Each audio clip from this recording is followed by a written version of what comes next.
أعوذ بالله من الشيطان الرجيم.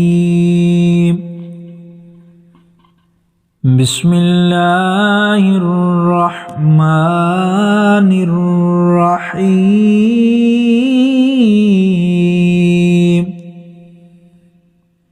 إذا زلزلت الأرض زلزالها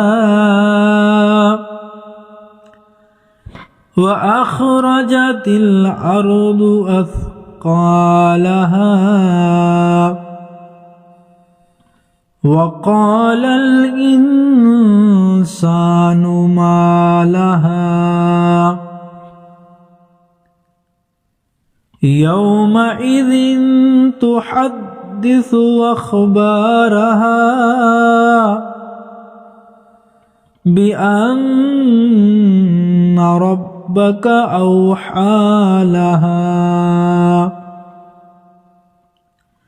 يومئذ يصدر الناس أشتاتا ليروا أعمالهم فمن يعمل مثقال ذرة خيرا يره ومن يعمل مثقال ذرة شرا يره. آمنت بالله صدق الله العظيم.